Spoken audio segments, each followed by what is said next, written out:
Les JO 2028, ça a été annoncé.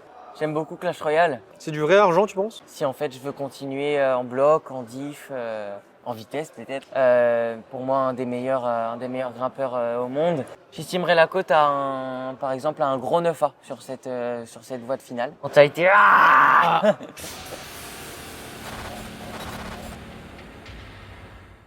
Avant de vous laisser sur la vidéo, on veut vous parler de la nouvelle précommande disponible sur le site nivalclimbing.com. Donc les nouveaux pantalons Nival Gravity X disponibles en 4 coloris, ainsi que les nouveaux shorts Nival Gravity X que Max d'ailleurs adore, avec lesquels il est devenu champion de France le week-end dernier. Les pantalons et les shorts Nival Gravity X, c'est des petits bijoux de conception. Ils sont super légers et super résistants grâce à leur tissage ripstop en nylon. Ces pantalons, c'est l'aboutissement de 3 années de travail pour concevoir le meilleur produit. Donc nous, on est très fiers de vous les présenter. Si vous voulez soutenir cet écosystème, n'hésitez pas à vous rendre dans les liens dans la description. Très bonne vidéo à tous. T'es chaud patate? chaud. Bonjour Max Berton, comment allez-vous? Bonjour Baptiste, ça va et vous? Ouais, ça va. Non, bon, on vient de terminer un petit shooting pour Nival. Max qui a rejoint l'écurie il n'y a pas si longtemps que ça, début avril. Avant, tu étais chez The North Face. Ouais, le mot interdit. Le mot interdit, mais on le dit quand même parce que c'est quand même stylé. Donc on vient de faire un petit shooting, on est à Kerma. Et là, on va vous proposer un petit format interview, podcast, chill. Si les gens ne te connaissent pas, est-ce que tu peux te présenter? Je m'appelle Max Berton, je suis un grimpeur français de 18 ans. Et donc voilà, je pratique de l'escalade au niveau senior en Coupe du Monde et voilà. Max, écoute, ça me fait super plaisir de t'avoir en live. Soyons fous les gars. On vous ramène des exclusivités, c'est une petite interview pour le plaisir de vivre, le plaisir d'exister. Max, aujourd'hui, on te voit en circuit de difficulté. Pourquoi avoir choisi cette discipline? Pourquoi te focaliser sur ça cette année? Explique-nous. Alors, c'est pas une question de préférence. J'aime beaucoup la diff comme j'aime beaucoup le bloc. Non, c'est plutôt sur une question de maturité physique. En effet, le bloc demande parfois plus de puissance physique, notamment dans les blocs physiques. Donc voilà, je performe plus en diff parce que je suis encore pas totalement développé, pas assez fort. Donc voilà, je me concentre un peu plus sur la diff parce que je sens que j'ai encore plus mes chances de ce côté-là cette année. Mais cette année, j'ai bien performé au championnat de France de bloc. Ok, ouais. Où j'ai fait un podium et ça m'a donc qualifié pour une Coupe du Monde de bloc. Ça sera Prague ou Berne, on ne sait pas encore, il faut attendre la convocation. Mais voilà, je tente quand même ma chance pour voir ce que ça donne en senior, en bloc. Ça sera une première expérience pour moi et puis voilà, je suis très excité. Mais en tout cas, voilà, le chemin n'est pas tracé. Au plus tard, je pourrais peut-être tourner au bloc pour les JO de 2028 peut-être. Mais t'as pas envie, tu fais pas partie de cette catégorie des personnes qui ont envie d'être polyvalent, d'être multidiscipline? Alors j'aimerais beaucoup. Ça serait exceptionnel ça. Ça serait exceptionnel et je m'en sentirais capable. En tout cas pour le moment. Après il faut voir avec la spécialisation comment le niveau évolue. Mais voilà, ouais, j'aimerais beaucoup rester dans la polyvalence parce que j'aime bien en fait les deux disciplines, quoi. Et pour te situer, parce que là tu dis, bon, tu as fait un podium dans les derniers championnats de France. En fait, là, tu te sens pas prêt pour te confronter aux compétitions internationales en termes de niveau.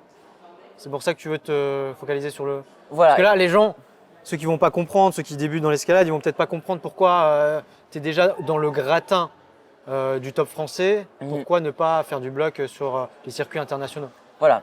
Alors, disons que j'ai un style qui est assez dynamique. Donc, je m'exprime bien quand c'est des placements, quand c'est des jetés, des balançoires, etc. Et il se trouve que ces styles dynamiques apparaissent en demi-finale et en finale. Ouais. Et donc, en fait, et en qualification, il se trouve qu'il y a des blocs plus physiques. Du coup, où il faut plus forcer, être plus bourrin et c'est moins de la technique. Et c'est donc à ce moment-là que ça pose un problème. Par exemple, aux France, j'ai fait un podium, mais j'ai failli ne pas passer en demi-finale. Je termine 18 des qualifications sur 20 personnes prises. Et ensuite, en demi-finale, je gagne et en finale, après, je fais un podium. Donc voilà, ça montre un peu comment le style est différent. j'estime que si en France je ne suis pas prêt physiquement, dans le monde, je ne le serai pas non plus. Donc voilà, c'est pour ça que je reste un peu plus dans la diff, là où ça reste un peu plus stable. Bon, on va rester dans l'actualité là. Deuxième étape de difficulté. Est-ce que tu peux nous raconter ce que tu as vécu? Alors j'ai vécu une chose assez folle, assez complètement surprenante. Je suis parti avec l'équipe de France 2 semaines en Asie pour participer à 2 Coupes du Monde. Donc Wujiang et en Chine, puis Bali en Indonésie. Donc la compète commence bien. En fait j'y vais et je ne sais pas trop ce que ça va donner. Je me suis très bien entraîné dans l'intersaison, je me sentais plutôt fort. Le niveau était là, l'envie était là, donc voilà, j'étais assez curieux de voir ce que ça allait donner. Donc je commence les qualifications en topant les 2 premières voies de qualification. Donc c'était tout d'abord ma première voie de Coupe du Monde topée et du coup la première fois que je tope les 2. Donc voilà, je suis super content, super confiant. Je me dis que voilà, je me suis bien préparé, que le niveau est là. Et donc voilà, j'ai envie comme jamais d'aller dans cette demi-finale et de montrer à nouveau de quoi j'étais capable. Et donc cette demi-finale, je la prends, j'y vais en étant très confiant, avec bien sûr l'envie de bien faire, la hargne, la rage. Mais voilà, la voie ne se passe pas du tout comme prévu. Elle était plus facile que prévu avec un pas de bloc en fin de voie. Et donc je me fais endormir en fait toute la voie, je me dis je suis bien. Et d'un coup le pas de bloc arrive et donc je me fais très surprendre et je tombe et donc je finis 18e de cette demi-finale. Donc voilà, retour à la réalité qui a été assez dure. Donc voilà, je termine cette étape pas satisfait du tout. Mais ça va parce que je sais que la semaine d'après vient Bali et que donc je pourrais remettre ça, me venger et remettre tout ce que je n'ai pas réussi à mettre en place durant cette compétition. Donc voilà, Bali arrive. Là pour le coup je commence un peu moins bien qu'à Wujiang. Les voies sont plus dures, sont plus physiques, un peu moins dans mon style. Donc voilà, je fais des performances moyennes dans les 2 voies. Donc je me qualifie, ça passe pas de justesse mais presque. Mentalité. Tu te reconditionnes, tu te remets en... Exactement, je me reconditionne. Je me dis que voilà, de se gourer dans des voies, ça arrive. Et donc voilà, je pars en demi-finale, pareil avec cette même envie de performer. Il se trouve que la voie est très aléatoire, intense. C'est une voie très physique. J'avance jusqu'à la sortie du dévers. Je tombe sur une traction en bras dans un bidois. Donc voilà, un move. J'avais aucune chance. J'avais aucune chance de passer. Mais je tombe assez frais. Donc voilà, je suis assez déçu. Je descends de ma voie. Je suis 4e en descendant. Il reste 15 personnes, quasiment 16 personnes à passer. Donc je me dis voilà, la compète est terminée. Et donc voilà, les gens tombent, ils font des erreurs. Et donc vient le dernier grimpeur à s'élancer, Sorato, le favori total de la compète. Je suis 8e. S'il fait une meilleure performance que moi, je suis out. Sorato en raku, quand même le top 1 aujourd'hui dans le monde. Vice-champion olympique, mais clairement le favori, celui qui a Au classement IFSC, il est... Voilà, qui Il est a dans le gagné les dernières étapes de bloc et les dernières étapes de div. Donc voilà, le marmaille est en forme. Et donc voilà, il s'élance dans la voie. Je suis 8e, s'il fait mieux que moi, je passe pas en finale. Et il se fait avoir à un move aléatoire dans la voie. Et donc me permet de passer 8e dans cette finale, donc de justesse. Surexcité de cette finale. Et donc voilà, la voie est beaucoup moins physique, beaucoup plus dans mon style. Elle reste quand même très très dure. Mais voilà, c'est plus du style réglette, fermeture de bras, donc plus pour moi. Ouais. J'estimerais la côte par exemple à un gros 9A sur cette voie de finale. Je grimpe super bien, aucune erreur. Je prends les repos là où il faut. Tu chantes des moves. Je chante des moves. Je mets du rythme. Voilà, j'ai l'impression de super bien grimper. Je trouve mon flow dans cette voie. Et donc voilà, je tombe tout au long de la voie. Et puis voilà, je suis super content de mon run.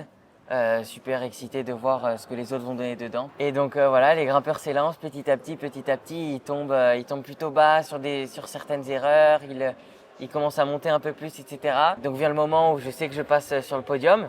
Ouais, c'est quand même ouf, t'es là, t'es sur le podium, mais vu comment les autres avançaient dans la voie, je me disais, Il y a une petite chance. est-ce que j'irais pas chercher la win? Et donc Alberto Rines Lopez, un grand favori de la compétition, du coup le plus grand favori de cette finale, qui avait fait 3e de demi-finale sur une petite erreur, s'élance et il tombe avant moi. Donc ça m'assure une 2e place, mais ça m'assure également que la voie est plus dure que prévu et que j'ai vraiment en fait mis un super run et que voilà la win en fait elle est super proche quoi. Et donc voilà, le dernier japonais à s'élancer, Satone Yoshida. Puis voilà, il y va, il commence à faire des erreurs en milieu de voie. Je me dis ça y est, il va faire une erreur, il va tomber. Et puis il est cramé, il avance, il se repose, il monte. Et puis il prend la prise que j'ai tenue et il prend la prise du dessus, là où je fais le plus. Et donc Te bats à point. il me passe devant. Le dernier grimpeur, la dernière minute, c'était... Donc voilà, je suis plutôt déçu sur le moment.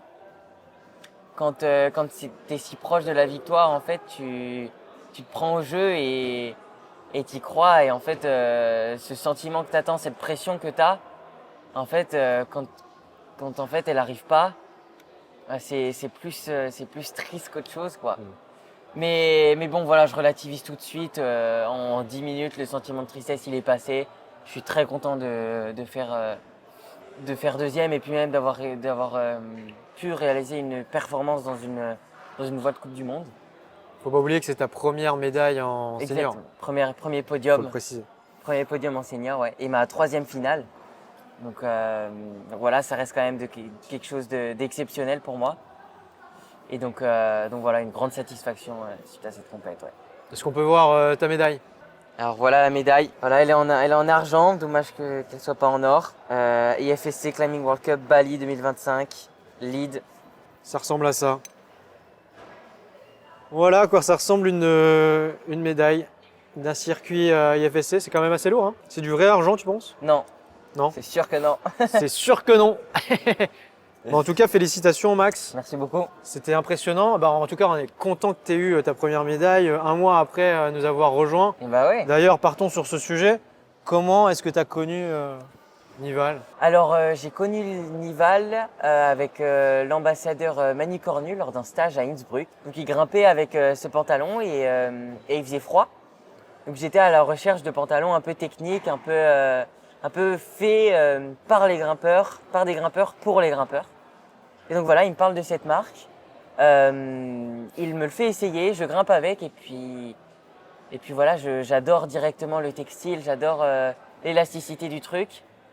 Une élasticité que j'avais pas retrouvée dans d'autres pantalons en fait. Et donc voilà, ils m'ont direct plu. Donc suite à ça, j'en parle à mon manager Thomas pour qu'il essaye de m'en choper un pour que je puisse utiliser. Et puis voilà comment j'ai rencontré Nival et puis comment on s'est rencontrés aussi. Tu es le premier athlète officiel entre guillemets de l'équipe de France qui rejoint l'écurie. Okay. Comme on est encore une marque indépendante, une marque de niche, donc tu vas être le premier à représenter Nival avec ton rayonnement. Donc on est super content de t'avoir. Eh ben écoute, c'est un plaisir aussi.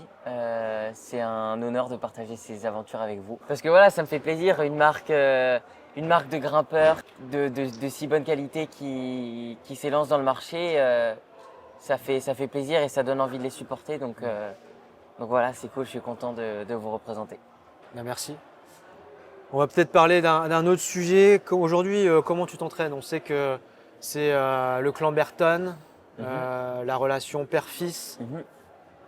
Comment ça se passe? On veut tout savoir. Alors, je vais devoir rester dans le superficiel parce que si vous connaissez les détails, il y aura trop de personnes fortes. Non, voilà, je m'entraîne à 100% en escalade. Aucune prépa physique, pas de beastmaker, pas de développé couché, de pompe, non. C'est complètement basé sur l'escalade, sur la chaîne motrice.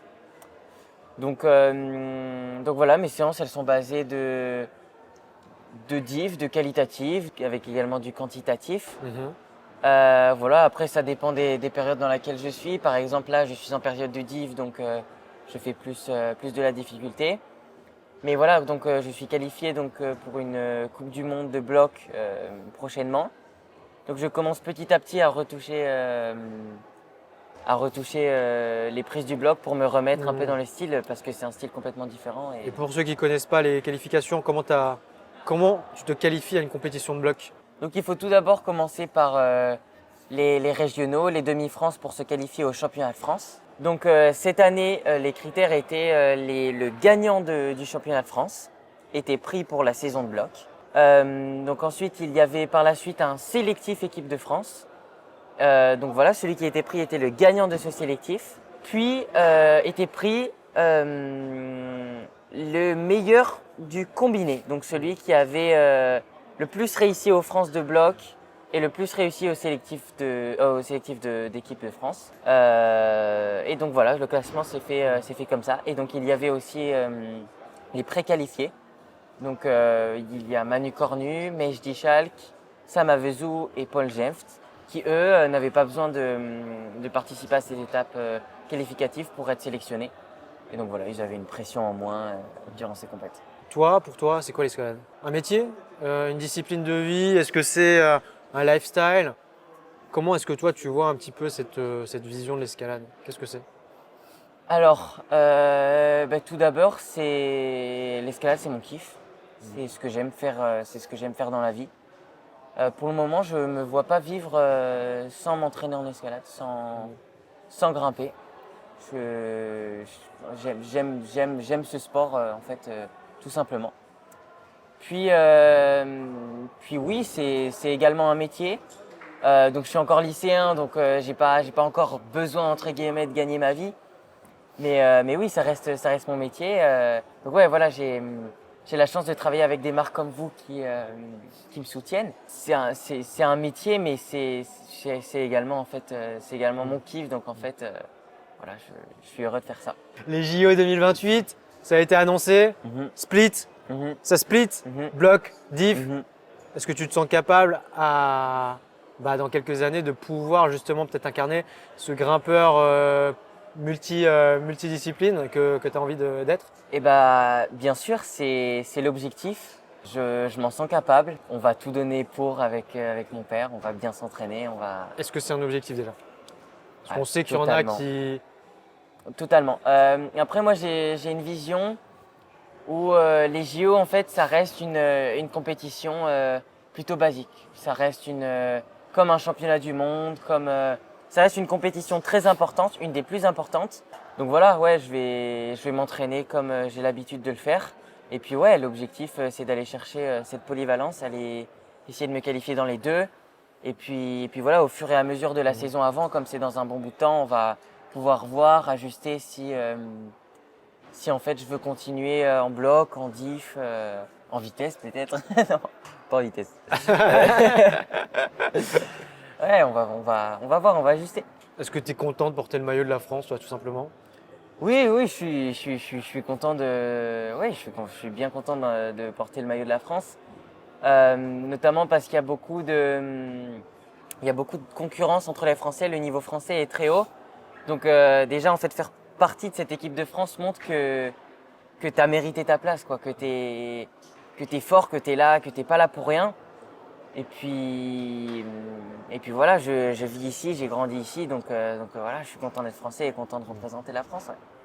Est-ce qu'on ne prendrait pas des questions de la communauté, Max? Est-ce que tu es prêt? Bien sûr, je suis prêt. Quels sont tes objectifs pour cette saison, Max? Alors, mes objectifs pour cette saison. De changer ça en or, peut-être?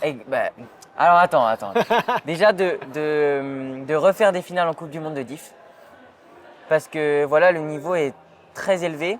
Le but ultime, bien sûr, c'est d'aller chercher la victoire en Coupe du Monde de diff. Ça serait également de me qualifier pour les championnats du monde de diff qui auront lieu cet été à Séoul. Et puis voilà, là-bas d'y faire une finale et puis c'est toujours dans la même mentalité, podium puis victoire si possible. Et puis en bloc, donc je suis qualifié pour une Coupe du Monde de bloc, donc voilà, j'ai pas tellement d'objectifs pour cette compète, ça sera ma première Coupe du Monde. Donc voilà, c'est d'abord prendre mes marques dans cette compète. Et puis voilà, j'ai vu qu'en bloc, j'étais quand même là malgré tout, donc voilà, d'abord me qualifier en demi-finale.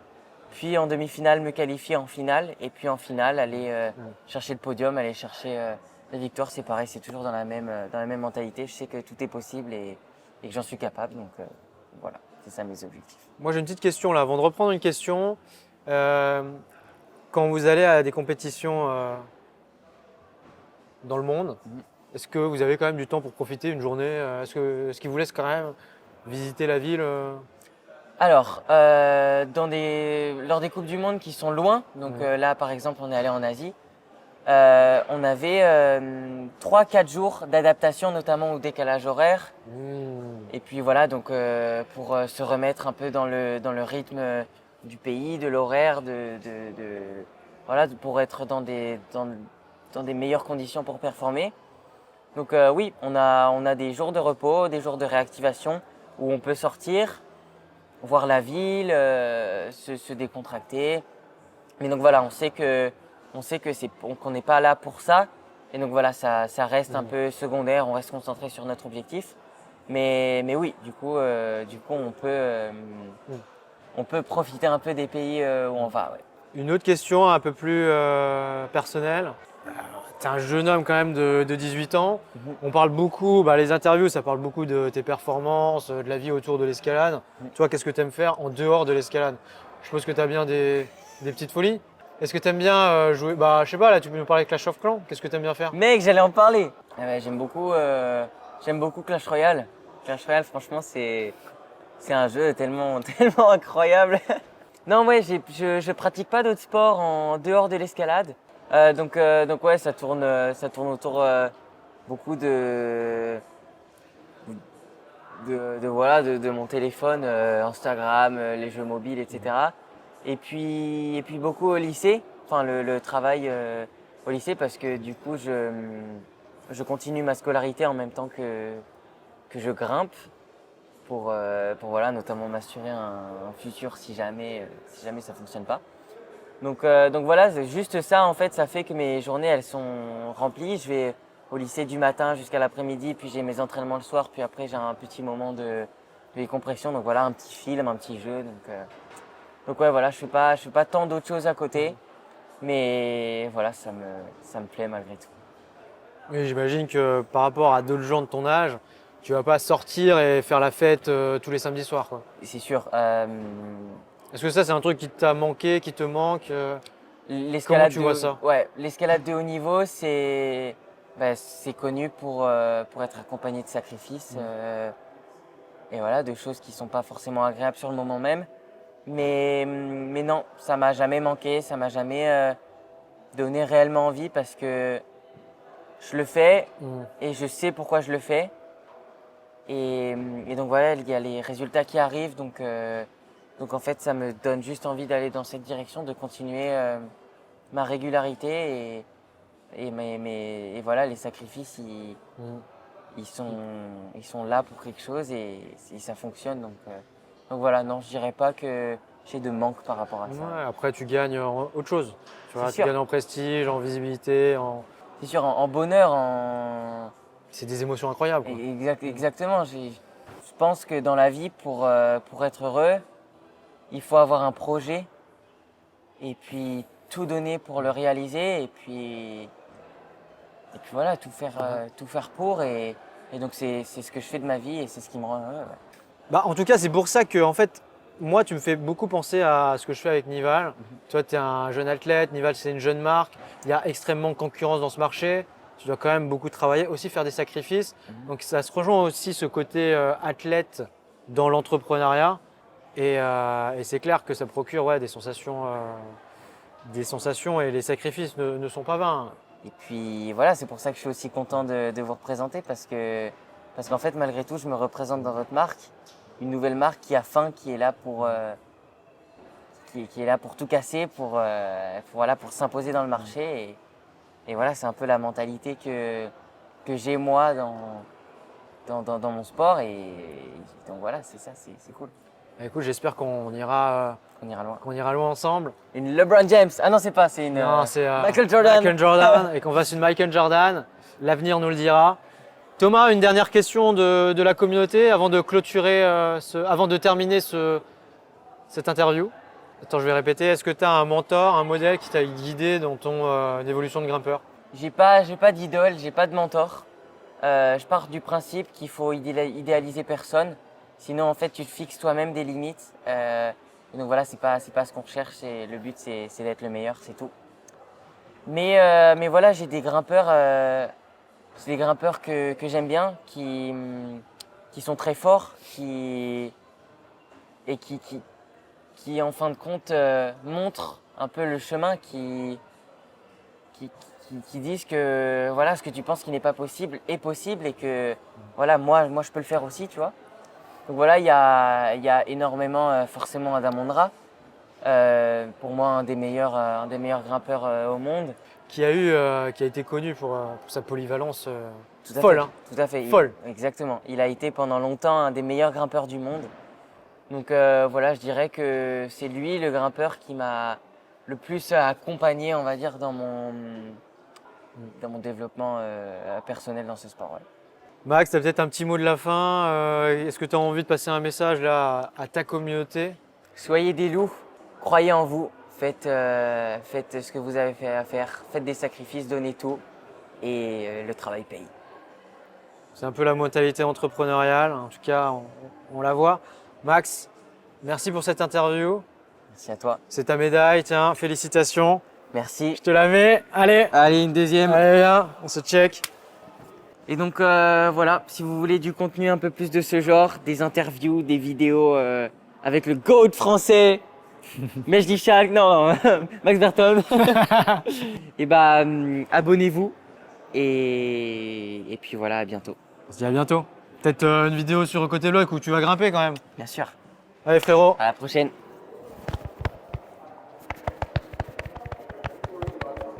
Ça va, c'était assez gênant là.